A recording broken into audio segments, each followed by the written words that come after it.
people do not know that in fact it was A. Phillip Randolph and his colleague Bayard Rustin who actually organized the 1963 March on Washington, and it was in fact initially framed as a march for jobs. It was an employment activity or an effort as a direct result of the work that had gone on with the Brotherhood of Sleeping Car Porters.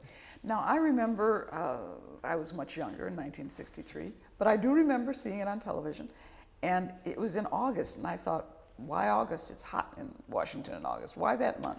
Now, you know, that part I'm not sure about why it was August. It could have been the logistics of just how when they began the campaign and when it ended. I don't know that there was a significance, which is an interesting question, by the way, what the significance of August was. Now, it happened in '63, but it had been dreamed up much earlier, right? Well, in point of fact, in the 1940s, specifically, it culminated in 1942.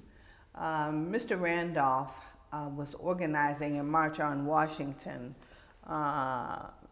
protesting against the discrimination in the defense industry.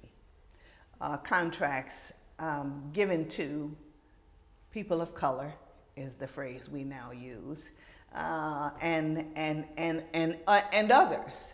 And so it got to a point where he was just, what do they say, sick and tired of being sick and tired. He sort of got fed up and began this effort to organize a march on Washington, and the projected estimate was going to be 250,000 people for that march. And so as a direct result of his efforts in organizing, the Executive Order 8802 was signed by then President Roosevelt, who signed this executive order disallowing that kind of behavior.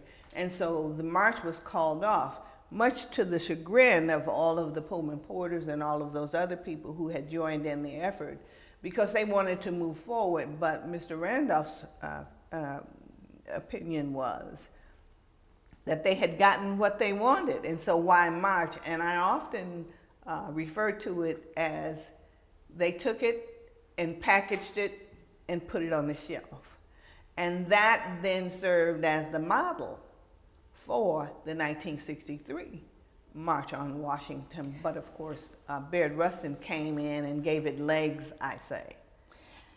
I was going to say, how did Bayard Rustin fit into the organizing? Bayard Rustin was just a supreme organizer. He was a genius, and he had these skills that most people did not know he had. And so essentially, it was Bayard Rustin who really did the groundwork. Mr. Randolph was the brains of the operation in terms of the overall strategy. But in fact, in point of fact, it was Bayard Rustin who put legs to it. And I often say when I'm talking to young people that he did all of this work with a megaphone, flyers, mimeograph, and feet on the ground. The Brotherhood of Sleeping Car Porters provided the legs for him to do the work, because they were already very astute in organizing, because they'd done all of this work in organizing the Brotherhood of Sleeping Car Porters. And I like to say that they were the first national distributors of the black newspaper, the Pittsburgh Courier and the Chicago Defender, because they distributed it all over the country from the train. Did they do the same, getting the message out about the march? Absolutely, absolutely. And so I was just delighted when I found out about this project, because these are facts that the ordinary person does not know. They're not aware of the involvement of the Brotherhood of Sleeping Car Porters. And no one, very few people, I won't say no one, but there's a very small audience or category of people who are aware of the fact that it was in fact A. Phillip Randolph and Bayard Rustin who organized the March on Washington. They put together a team, a committee of people, and invited Dr. King to be a part of that group. And of course, the group expanded, beyond just the three of them. But that is how it began. And so I think that this is a marvelous opportunity to, shall we say, set the record straight. Because there are many, many, many people involved in the efforts that led up to the 1963 March on Washington. I think it's a disservice to let our children think that it was just one person, because then that takes away any inkling that they may have in realizing that whatever their contribution is can make a difference. Why do you think the message of jobs and equality and fair employment sort of got lost and it sort of turned to a civil rights event? Well, or did it happen at the event, or did history sort of turn it around? I think it was history. I like to say revisionist history turned it around, because it was clear that it was about fair employment. Mr. Randolph's philosophy was that for African American people in general, that organized labor and employment was the door to economic prosperity for us as a people. As he saw it, it was the only way, and so all of his efforts were focused on using that as a vehicle. However, social justice and civil rights were, in fact, a part of that. It's hard to separate them from that, because fair employment and being treated fairly, and how they refer to it, being treated as men, all of those things have to do with civil rights and human rights issues that we still experience today. But I think it has to do with the packaging. The packaging at the 1963 March on Washington, once the elders, of which I am a part, say that once Mr. Randolph passed, that the 1963 March on Washington ceremony was the official passing of the baton from Randolph to Dr. King.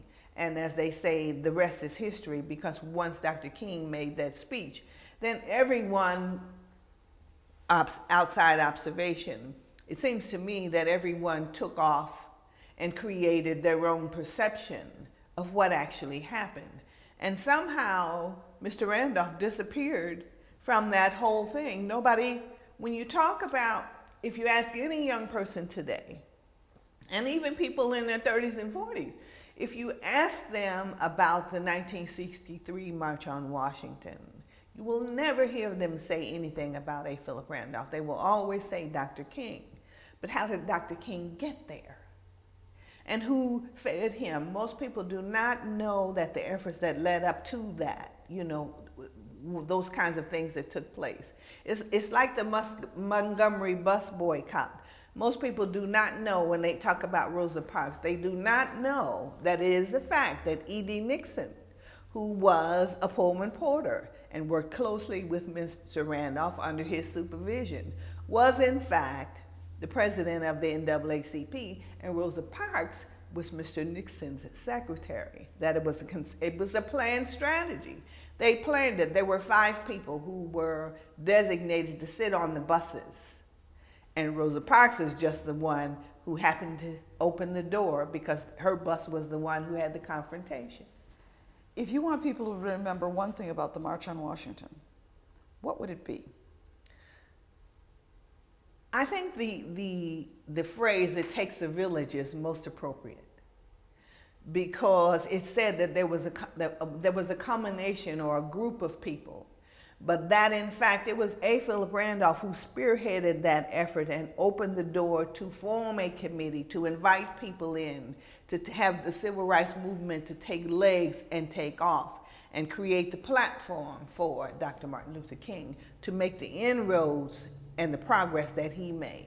But were it not for A. Phillip Randolph and Baird Rustin, there wouldn't have been a platform for Dr. King to launch from, shall we say. Could it happen without him?